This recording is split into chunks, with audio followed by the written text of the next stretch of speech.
Peace and welcome. Today we have a few hidden gems. We find a bunch of really good themes that may not make a top 10, but we feel they deserve some attention, especially when it comes to ones that aren't as well known, and we always like to share good music. Lastly, the term hidden gem is subjective. What may be a hidden gem to me is well known to someone else. With that being said, you probably won't be seeing any Mario or Zelda.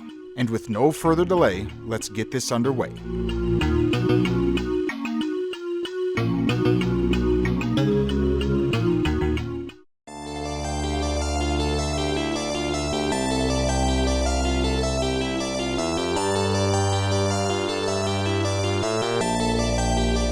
First up, we have a theme titled Wish from the game Mime on the PC-98.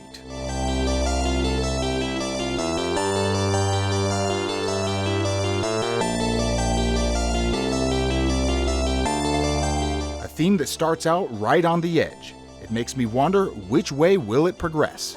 Then the beat drops and it takes a turn.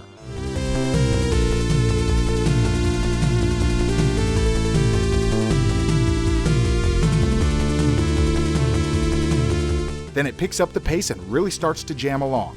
If I was to compare the pacing of this to another theme, it would be the Moon from DuckTales. I like the intro, but once it gets going, it's even better. Released on September 29th of 1995, developed and published by Studio Twinkie. The rest of the soundtrack contains some really good themes, but Wish is probably my favorite.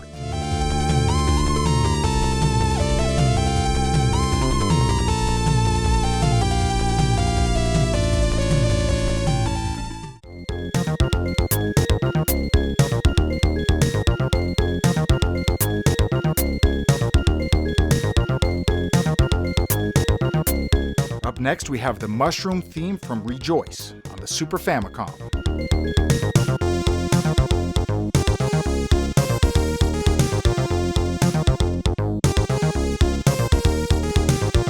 The soundtrack to this one is quite unique. It stands out from a majority of the other SNES sounds. This theme is one that could easily be a completed song. Just add some vocals and it's ready to go.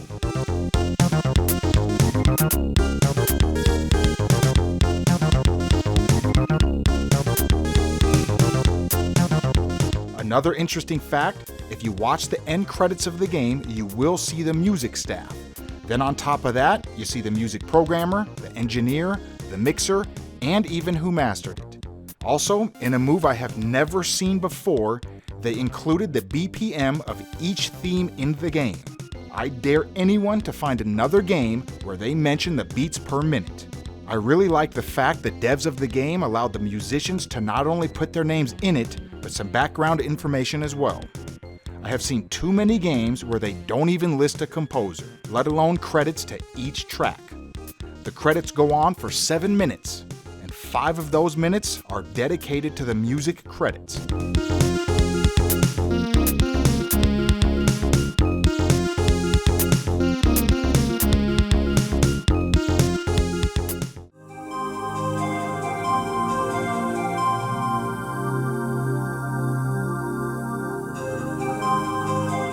Next, we have the main theme from Mighty No. 9.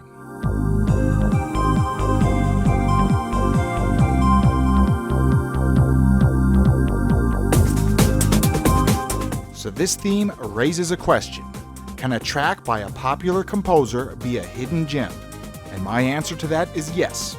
It all depends on the circumstances surrounding the situation. Each case is different.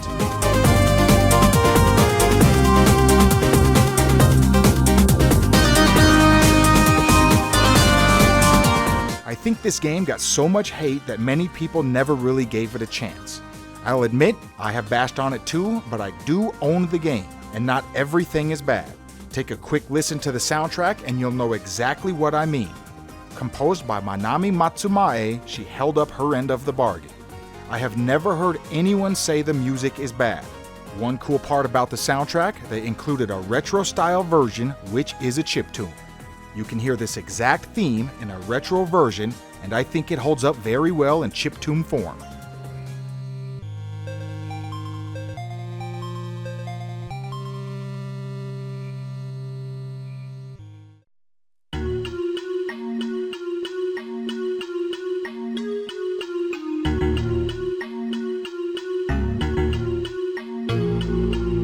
Next is from Gemx on the Amiga, VGM number 1.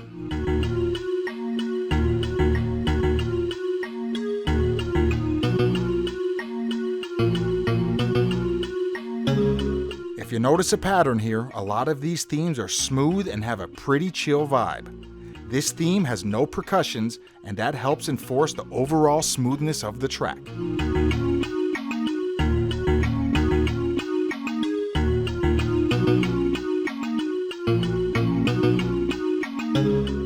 Gemx is a puzzle game that was released in 1991 for Amiga, Commodore 64, and the Atari ST.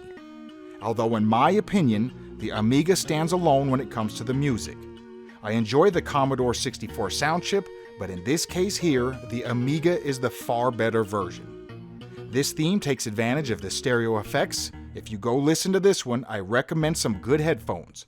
Turn it up a little bit and enjoy the chiptune. I think a lot of the themes today transcend the game they're in. They are almost too good to be just in a video game, but here we are. The game music was written by Chris Holzbeck, a German composer who has appeared in our videos before. He definitely has some hidden gems.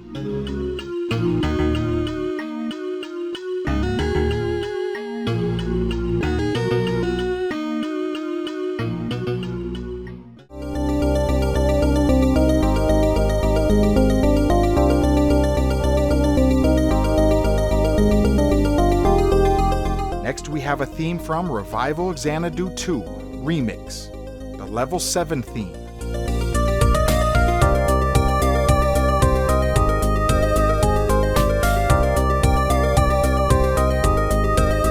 This is one of those tracks that I enjoyed the very first time I listened.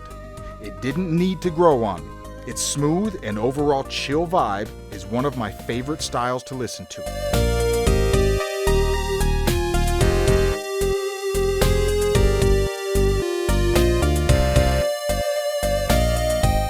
Released in 1995, Revival Xanadu 2 Remix is a remake of Xanadu Scenario 2. However, both have completely different soundtracks, and today is all about the remix. Both of the soundtracks have some themes composed by Yuzo Koshiro.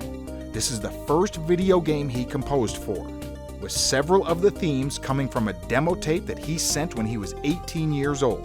The theme has a really chill vibe. I think this one would be good for a long night drive.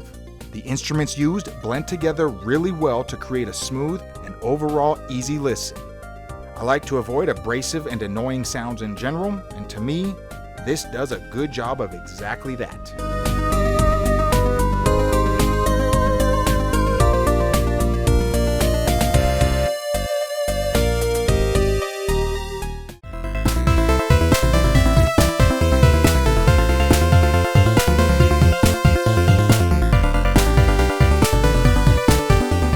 Last one on our list today, we have one from the PC Engine CD, Ginga Ojou-sama Densetsu Yuna 2, Eien no Princess.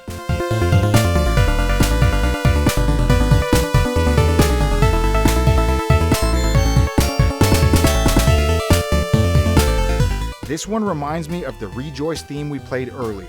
If you add some vocals, this could be a completed song. It has the right groove and the right feel.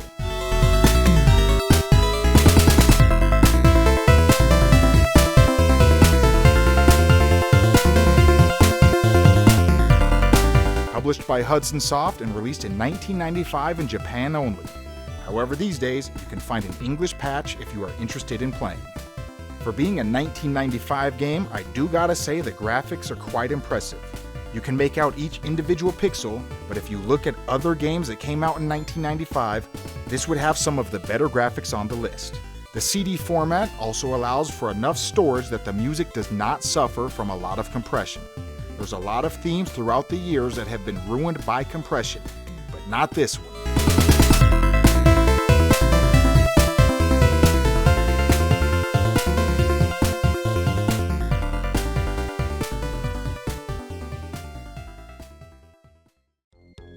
We do like to share good music, so you may end up seeing a part 2 to this one. Let us know some of your favorite hidden gems in gaming, and we will definitely give a listen. Last but not least, a huge shout out to gold level patrons Bear Sona and Quantum X. I am ICC. Thanks for watching. Peace.